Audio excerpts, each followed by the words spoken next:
Eh, Dalam kesempatan ini saya akan jelaskan tentang uji hipotesis ya. Jadi uji hipotesis ini adalah bentuk inferensi statistik juga ya. Jadi eh, inferensi statistik itu kan ada dua ya. Yang pertama pendugaan, udah kita jelaskan sebelumnya, dan satu lagi adalah uji hipotesis ya. Jadi pertama-tama kita perlu jelaskan dulu apa itu hipotesis ya. Nah, hipotesis ini merupakan kata yang sudah tidak asing lagi ya dalam dunia penelitian ya. Jadi sering kita dengar ya. Cuma kadang-kadang kebanyakan ya salah paham ya. Artinya ketika misalnya saya beberapa kali bertanya kepada mahasiswa apa itu hipotesis, jawabannya hipotesis adalah dugaan sementara ya. Nah, kalau hipotesis itu dikatakan dugaan sementara, itu jelas keliru ya. Dugaan kan sudah kita bicarakan sebelumnya ya. Di situ ada pengertian penduga ya, penduga tak bias, penduga paling efisien, konsisten, ada selang kepercayaan ya. Itu kaitannya dengan pendugaan. Hipotesis ya, hipotesis ya. Apalagi kalau dikatakan dugaan sementara ya. Ya, dugaan nggak ada yang sementara, nggak ada yang permanen ya. Ya dugaan, hipotesis ya. Jadi hipotesis di sini tersusun dari dua kata sebenarnya. Ya, jadi ada hipo, ada tesis. Hipo itu apa? Hipo itu tersembunyi ya, tertutup ya, tidak diketahui. Sedangkan tesis itu adalah pernyataan. Jadi apa hipotesis? Pernyataan tersembunyi, pernyataan sesuatu yang tersembunyi, pernyataan sesuatu yang tidak diketahui, tersembunyi sehingga tidak diketahui ya. Jadi hipotesis itu adalah suatu pernyataan tentang sesuatu yang tidak diketahui. Apa yang tidak diketahui? Itulah yang kita sebut parameter populasi ya. Angka populasi ya. Parameter itu angka populasi ya. Angka populasi itu tidak diketahui ya. Ya, kecuali kita bisa mengakses seluruh populasi baru diketahui. Tapi selama kita menggunakan contoh, ya angka populasi itu tidak diketahui ya. Nanti kita lihat, maka nanti hipotesis itu diuji ya. Nah, diuji nanti setelah diuji nanti hipotesis itu akan diketahui apakah dia itu terterima atau tertolak ya. Dan dia terterima ataupun tertolak dengan tingkat ketidakpastian tertentu ya. Jadi akhirnya hipotesis itu tetap aja tidak diketahui ya, atau diketahui secara tidak pasti ya. Berdasarkan argumentasi tertentu ya, argumentasi, alasan atau apa ya, nalar ya. Nah, suatu pernyataan tentang parameter populasi dapat dibuat ya. Pernyataan ini secara umum dinamakan hipotesis ya. Hipotesis tentang sesuatu yang ingin diuji dinamakan hipotesis riset ya. Ya, biasanya diuji dalam suatu riset ya, sehingga ini disebut hipotesis riset ya. Hipotesis penelitian ya. Hipotesis riset untuk parameter pusat ya. Parameter pusat ya, nilai tengah ya. Parameter pusat suatu populasi ya, dapat mengambil bentuk mu lebih besar dari mu 0, mu lebih kecil dari mu 0, atau mu tidak sama dengan mu 0 ya. kalau tadi nalar kita mengatakan lebih tinggi, ya kita mengatakan mu lebih besar dari mu 0. Kalau lebih kecil, mu lebih kecil dari mu 0. Kalau belum bisa ditentukan, tidak bisa ditentukan lebih besar atau lebih kecil, ya berarti tidak sama aja ya. Jadi kita kan mu tidak sama dengan mu 0. Nah, di sini mu 0 itu adalah angka yang diketahui ya. Jadi angka yang udah diketahui ya. Sehingga riset ini kan sesuatu yang berbeda ya. Jadi kalau nalar kita mengatakan yang berbeda itu lebih tinggi, ya kita nyatakan mu lebih besar dari mu 0. Atau kalau menyatakan lebih rendah, ya mu lebih rendah dari mu 0, lebih kecil dari mu 0. Atau ya bisa lebih besar atau lebih kecil, pokoknya berbeda saja. Ya kita katakan mu tidak sama dengan mu 0 ya. Tandingan atas hipotesis riset ya. Salah satu saja ya. Satu riset ya, pernyataannya salah satu dari yang di atas tadi ya, lebih besar, lebih kecil atau tidak sama dengan. Maka ada pernyataan skeptis yang sebagai tandingannya dari riset tadi ya. Nah, bentuknya adalah bentuk skeptis ini, pernyataan skeptisnya adalah mu sama dengan mu 0. Ya, artinya ini adalah pernyataan tandingan terhadap pernyataan riset. Nah, selanjutnya hipotesis skeptis ini dinyatakan sebagai hipotesis 0. Ya, 0 artinya tidak ada perbedaan, ya, sama. Ya, bentuknya sama dengan ya. Mu sama dengan 0 artinya nggak ada perbedaan, nggak ada perubahan, nggak ada lebih tinggi atau nggak bisa lebih rendah, artinya melawan pernyataan riset. Dan hipotesis penelitiannya sebagai hipotesis 1 atau hipotesis alternatif, itu H1 ya. Jadi nanti kita uji itu adalah menandingkan H0 dan H1. H0 itu pernyataan skeptis, H1 adalah hipotesis pernyataan riset ya. Nah, dalam suatu uji ya, H0 dan H1 tadi kan H0 dan H1 ya sudah punya ya, ditandingkan ya. Nah, dari pertandingan itu tentu akan keluar pemenangnya, H0 atau H1. Nanti kita lihat. Pertama-tama kriteria uji ditetapkan ya. Jadi untuk pertandingan ini adalah ada kriteria uji untuk menetapkan mana yang menang ya. Nah, kriteria uji berupa pernyataan tentang angka contoh atau statistik uji ya, pada keadaan H0.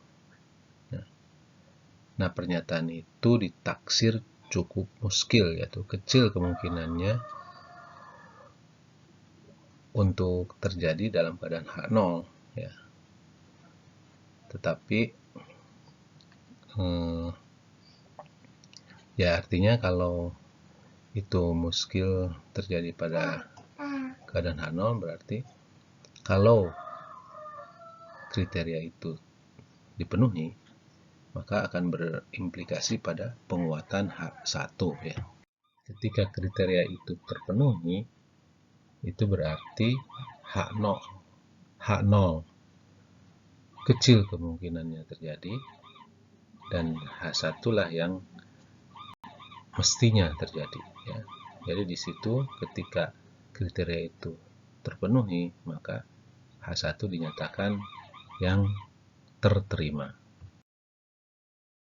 Nah, jadi dengan kriteria tadi, maka aturan ujinya adalah tolak H0 jika angka contoh memenuhi kriteria uji yang tadi ditetapkan ya, yang dengan keputusan tersebut berimplikasi pada terterimanya H1. Sementara itu, pada saat angka contoh tidak memenuhi kriteria uji ya, maka keputusan ujinya adalah tidak tolak H0 jelas ya. Tadi kan tolak H0 kalau memenuhi, kalau tidak memenuhi ya tidak tolak H0 ya. Nah, tidak tolak H0 tidak berarti terterimanya H0 ya. Hanya saja uji tersebut belum bisa menetapkan berlakunya H1.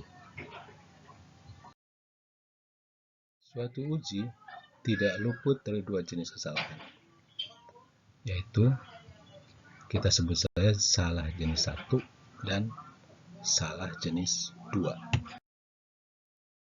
Yang dimaksud dengan salah jenis 1 adalah salah ya. Salah ya, kesalahan atau salah pada keputusan tolak H0 yang terjadi pada kondisi H0. Sedangkan salah jenis 2 adalah salah pada keputusan tidak tolak H0 pada kondisi H1. Kita bisa lihat di sini ada tabel keputusan uji ya. Jadi ada kondisi parameter.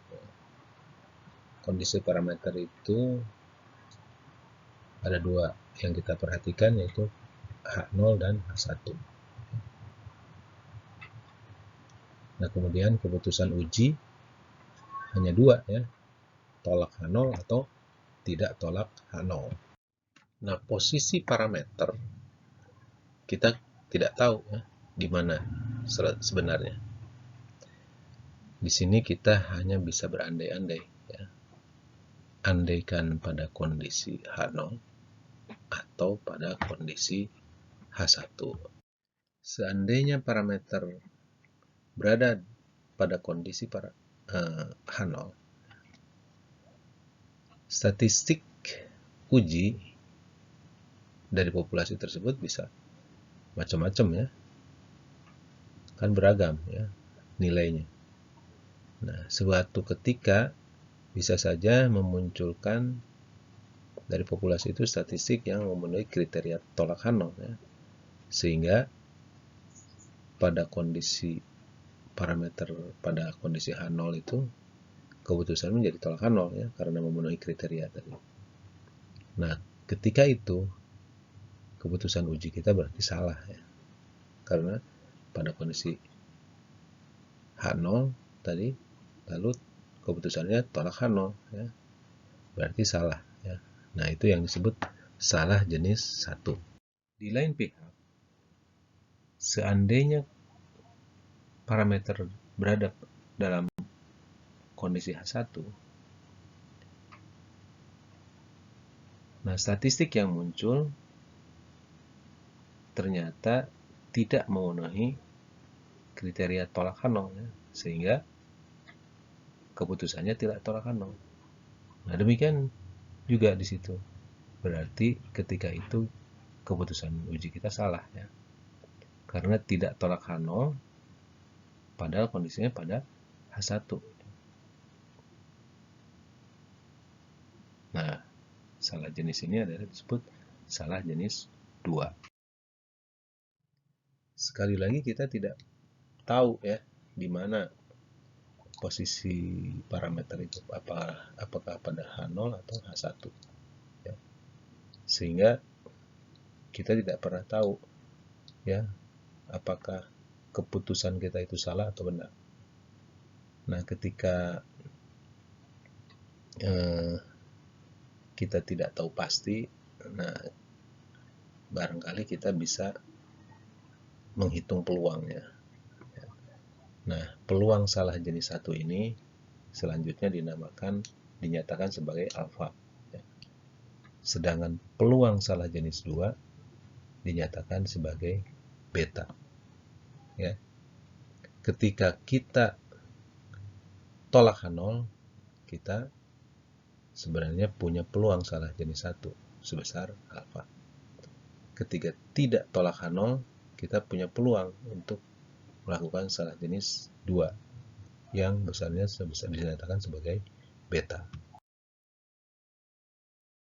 Nah, sebagai ilustrasi misalnya kita punya H0 dan H1 seperti ini ya. H0-nya menyatakan mu sama dengan 12 ya. Dan H1-nya adalah mu lebih dari 12. Dengan mengatakan mu sama dengan 12 pada H0, kita membayangkan suatu sebaran kira-kira seperti ini ya. Jadi situ ada sebaran, biasanya simetrik ya, dan normal biasanya. Dengan mu posisinya di X sama 12, X sama 12 ya. Sedangkan mu lebih besar dari 12 pada H1, itu kita membayangkan suatu banyak sebaran sebenarnya ya. Nah, ini salah beberapa sebaran yang dengan mu di atas 12, misalnya di sini ada beberapa ya. Di sini digambarkan beberapa ya, misalnya ada kalau mu-nya yang di kanan itu sebelah lebih besar dari 12 ya, di 13, di 16, 17, 18, 22 ya. Tapi sebenarnya itu banyak sekali ya, karena mu di atas 12 itu ya bisa di dalam garis yang kontinu ya, bisa banyak sekali ya. Dan kemudian ini yang digambarkan itu dengan ragam yang sama dengan sebaran yang pertama, sehingga bentuknya sama ya. Nah, kalau ragamnya beda lagi ya macam-macam juga bedanya. Nah, umumnya ya ragamnya kita anggap sama aja ya. Jadi gambarnya kira-kira seperti ini ya. Dan ini mungkin kalau rapat ya bisa penuh gitu gambar ini ya. Selanjutnya kita punya statistik uji ya. Untuk menguji mu itu adalah misalnya X bar ya, karena X bar itu nilai harapannya sama dengan mu ya. Jadi X bar sebagai statistik uji, lalu kriteria kita adalah X bar lebih dari 15. Dan kita tulis aturan ujiannya di sini, tolak H0 jika X bar lebih dari 15. Jadi di sini X bar lebih dari 15 itu mungkin bisa ditaksir cukup wajar ya, sebagai angka yang muskil kalau mu-nya sama dengan 12 ya. Jadi seandainya nanti contoh kita memperoleh X bar yang di atas 15 ya, lebih atau sama dengan 15, maka kita katakan ini mestinya bukan dari H0 gitu kan ya. Mana yang lebih ini, kita kan sudah pasang tadi, yaitu sesuai dengan H1, yaitu mu lebih dari 12. Cuma di sini perhatikan bahwa angka contoh yang digunakan untuk kriteria itu harus mestinya agak cukup jauh dari mu 0 ya, dari 12, dari 15 itu. Di sini harus ya angka yang digunakan sebagai statistik uji nanti itu harus cukup jauh dari mu 0 ya, dari 12 di sini. Nah, kemudian perhatikan kriteria uji kita adalah searah dengan H1 ya. Di situ lebih besar ya, mu lebih besar dari 12. Nah, X bar lebih besar dari 15. Oke. Nah, kita gambarkan di sini kriteria uji kita adalah X bar lebih atau sama dengan 15 ya. Tadi jika X bar lebih atau sama dengan 15, kita tolak 0. Tentu kalau tidak memenuhi itu artinya X bar kurang dari 15 ya. Itu tidak tolak H0. Nah, sekarang kita bayangkan suatu sebaran X bar. Nah, jadi X bar yang kalau X bar itu dari nilai tengah contoh dari Fibonacci yang mu-nya sama dengan mu 0, misalnya di sini kan mu-nya sama dengan 12, nah maka X bar juga punya nilai harapan dengan nilai tengah, nilai harapan ya, pada mu sama dengan mu 0 ya, pada 12 juga ya. Nah ini sebaran X barnya yang sebelah kiri yang biru ya. Adapun X bar dari sebaran yang mu-nya, sebaran perubahan acak yang mu-nya lebih dari 12 ya, dia akan memperoleh nilai harapan dari X barnya tentu akan sama lebih dari 12 juga ya, lebih dari mu 0 ya. Nah, kita gambarkan di sini untuk perubahan acak yang mu-nya sama dengan 16 ya. Ini kan di atas 12 ya. Oke, nah dari X barnya punya harapan sama dengan 16 juga ya. Nah, dari sebaran X bar dengan mu sama dengan 12 ya, mu sama dengan mu 0 ya, maka kita punya angka peluang X bar lebih atau sama dengan 15 ya. X bar lebih atau sama dengan 15 jika mu sama dengan mu 0 ya, sama dengan mu 12 tadi ya. Nah, itu adalah yang disebut sebagai alfa. Itu yang diarsir kuning. Perhatikan, itu adalah daerah arsir kuning, itu adalah daerah peluang untuk kurva yang biru ya. Itu kurva untuk X bar dengan mu sama dengan 12, mu sama dengan mu 0. Itu adalah peluang salah, kita nyatakan tolak H0 ya, karena X barnya memenuhi kriteria tadi ya, ketika mu sama dengan mu 0, pada kondisi mu sama dengan mu 0, ketika kondisi mu sama dengan 12 ya, itu adalah alfa, itu adalah peluang salah jenis 1.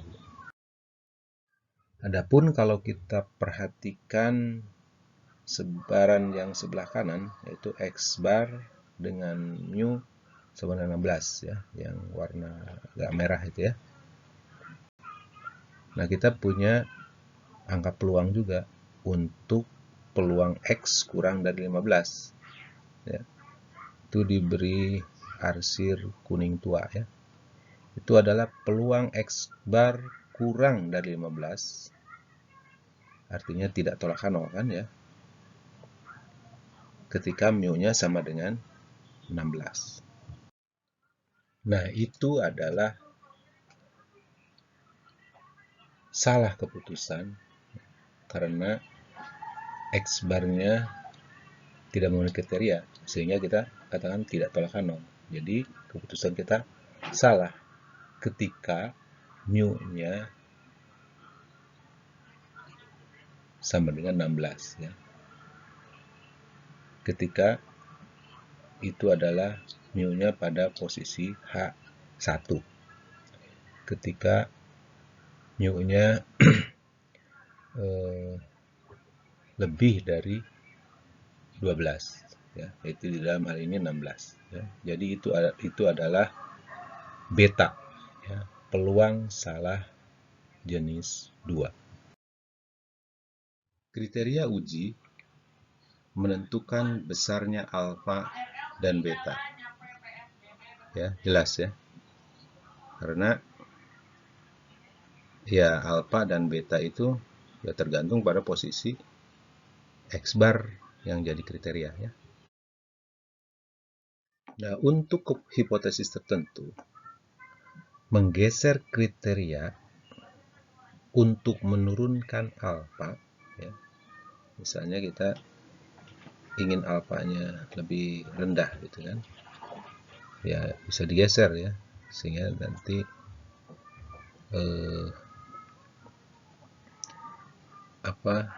bagian yang diarsir sebelah kanan yang kuning tadi ya menjadi lebih kecil. Ini akan menyebabkan meningkatnya beta ya. Sebaliknya, menggeser kriteria untuk menurunkan beta akan menyebabkan meningkatnya alfa. Untuk kriteria tertentu, ya, dengan alfa tertentu, ya mestinya ya. Nah, semakin menjauh nilai parameter ya, yang kita tidak tahu juga ya, tapi kita bisa bayangkan parameter itu menjauh dari parameter yang dihipotesiskan, yaitu dari mu 0.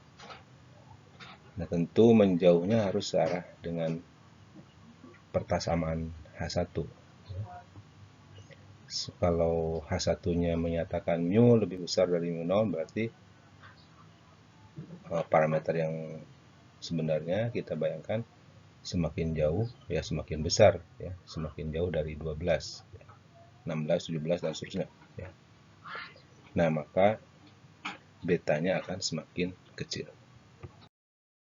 Kita kembali kepada ilustrasi sebelumnya, yaitu ketika H0 menyatakan mu sama dengan 12 dan H1-nya menyatakan mu lebih dari 12, lalu kita punya kriteria uji, yaitu tolak H0 jika jika X bar lebih dari 15. Nah, alfa dan betanya ini tergambar di sini ya. Yang enggak diarsir kuning itu adalah alfa, dan yang kuning tua itu adalah beta. Itu untuk kriteria tolak H0 jika X bar lebih dari 15. Dan ini adalah untuk salah satu posisi H1 ya, yaitu mu lebih besar dari 12, kita gambarkan untuk pada posisi mu sama dengan 16 ya. Jadi kita sebut saja mu 1 ya. Itu pada posisi 16, ini sebarannya yang kanan itu ya. Nah, ini kalau diperhatikan ya, uji dengan kalau pada posisi mu sama dengan 16 ini alfanya sudah cukup kecil ya. Ya, itu adalah ya, lihat bagian yang diarsir kuning ya. Tetapi betanya masih cukup besar ya, yaitu yang kuning tua itu. Jadi uji ini kalau dijalankan, peluang salah jenis satunya memang kecil ya, tapi peluang salah jenis duanya besar ya. Yaitu peluang nanti kalau dijalankan nanti peluang tidak menolak H0 ya, padahal mu-nya lebih besar dari 12, dalam hal ini mu-nya 16, itu masih cukup besar ya. Nah, dalam setting seperti ini kita ya, artinya kalau H0 H1-nya seperti ini, kemudian mu 1-nya 16 ya. Kita misalnya ingin bisa memperkecil beta ini, yaitu dengan menurunkan kriteria ya. Jadi sekarang kalau kriteria kita itu ubah jadi 13, sebelumnya kan 15. Nah, betanya menjadi kecil ya. Perhatikan sini udah berubah ya. Betanya adalah peluang X kurang dari 13, padahal mu-nya 16, itu adalah bagian arsir kuning tua, jadi kecil sekarang ya. Nah, tetapi alfanya sekarang menjadi besar ya. Bagian arsir kuning itu adalah peluang X bar lebih dari 13 kalau mu-nya sama dengan mu 0. Mu itu yang berarti pakai kurva yang mu-nya di posisi 12. Nah, itu menjadi besar ya. Nah, jadi di sini mungkin kita harus lihat ya, bisa lihat ya, bahwa menetapkan kriteria itu perlu mempertimbangkan dua peluang ini ya, baik alfa maupun beta ya, secara bersama-sama. Terlalu jauh kriteria itu, angka kriteria itu dari mu0, itu akan menyebabkan alfa yang kecil tetapi betanya besar. Demikian juga menetapkan kriteria yang tidak cukup jauh, artinya masih agak dekat-dekat dengan mu0, dia akan menyebabkan betanya kecil tetapi alfanya besar. Kriteria uji bisa kita evaluasi juga dalam kaitan dengan selisih parameter dengan parameter yang dihipotesiskan. Ya. Jadi di sini adalah selisih mu dengan mu0. Ya. Kita lihat misalnya ini masih kriteria yang 15 ya, yaitu tolak kanal jika X bar lebih dari 15 ya. Nah, ini kita pada posisi mu 16, nah kira-kira jaraknya seperti ini ya. Nah, alfa dan betanya Anda perhatikan ya. Di situ alfa dan beta, kemudian bagaimana itu jaraknya, jarak parameter dari parameter yang dihipotesiskan. Nah, kalau jarak mu dari mu0 itu bertambah ya, lebih jauh ya. Misalnya ini ya, posisi pada mu 17. Maka kita punya sebaran baru dengan mu sama dengan 17 ya. Nah, dengan mu 17 ini kita punya beta yang lain dari sebelumnya. Ini lebih kecil.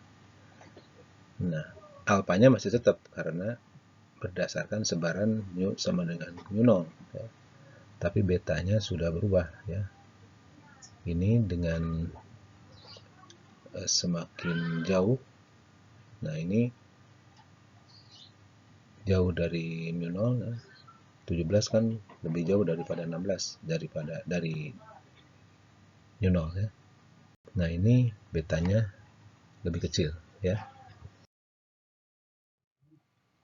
Semakin jauh lagi dari mu0 ya, secara H1 ya berarti ya. Misalnya ke posisi mu 18. Maka betanya semakin kecil lagi ya. Coba perhatikan beta tadi ya dengan beta sekarang. Alfanya tetap ya. Pada posisi parameter yang lebih jauh lagi, misalnya mu 22 ya. Beta praktis bernilai 0.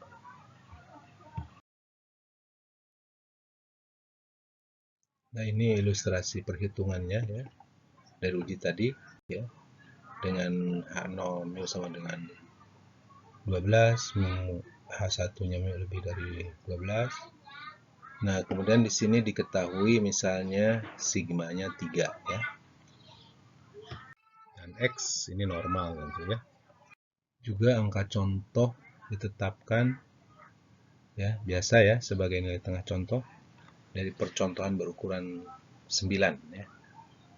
Nah, sedang kita kriteria ujinya seperti tadi ya, itu X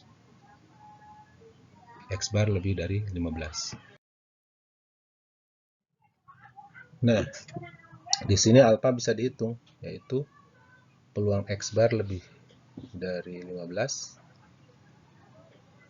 jika mu sama dengan 12, yaitu peluang Z ya. Karena tadi X-nya normal ya, maka kita bisa jadi X barnya juga normal ya. Sehingga Z-nya adalah 15 dikurangi 12 dibagi 3 per akar 9. Itu sama dengan peluang Z lebih dari 3. Angkanya adalah 0,00135. Sedangkan beta 16 maksudnya adalah beta pada posisi mu sama dengan 16. Kita sebut beta 16 saja ya. Nah, karena beta kan banyak ya. Ini salah satunya aja. Nah, beta 16 itu adalah peluang X bar kurang dari 15 ya. Tidak tolak 0 kan ya. Sedangkan mu-nya adalah 16. Itu sama dengan peluang Z 15 dikurangi mu-nya 16 dibagi 3 per akar 9. Itu adalah peluang Z kurang dari min 1. Ya. Itu adalah 0,15866. Ya. Angka peluang ini bisa pun beta 17. Lihat beta pada tabel Z posisi mu sama dengan 17. Ya. Itu adalah peluang X bar kurang dari 15, tidak tolak 0, jika mu-nya sama dengan 17. Itu sama dengan peluang Z 15 dikurangi 17 per 3 per akar N, akar 9 ya.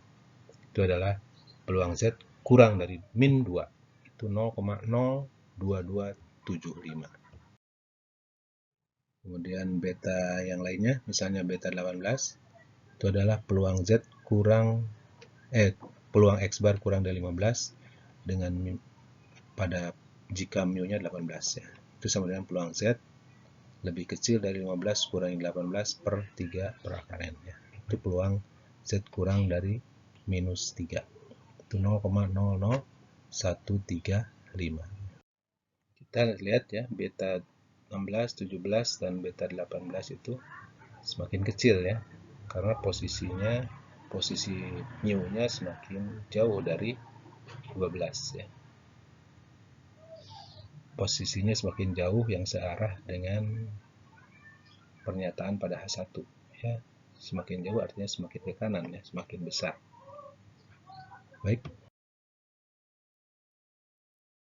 Nah, yang terakhir kita jelaskan di sini adalah tentang kuasa uji ya. Kuasa uji ini terjemahan dari power of test ya. Apa ya? Ya, power of test, kekuatan uji ya. Maka kita sebut aja kuasa uji ya. Nah, kuasa uji untuk kriteria uji tertentu menunjukkan besarnya peluang tolak H0 pada kondisi H1 tertentu. Ya. Jadi kuasa uji itu dilambangkan dengan P, ya, power dari kata power ya. Itu adalah sama dengan 1 dikurangi beta. Dalam persen, kuasa uji ini dinamakan kesensitifan uji. Jadi pada uji dengan H0 mu sama dengan 12 dan H1 mu di atas 12 seperti yang kita sudah ilustrasikan sebelumnya, dan kriterianya tolak H0 dengan X bar lebih dari 15 ya. Kita dapat betanya, beta pada posisi 17, mu 17 itu adalah 0,02275, sehingga kuasa ujinya adalah 1 dikurangi 0,02275, 0,97725. Nah, maka dikatakan uji tersebut sensitif 98% untuk mu sama dengan 17. Adapun beta 16 yaitu 0,15866, maka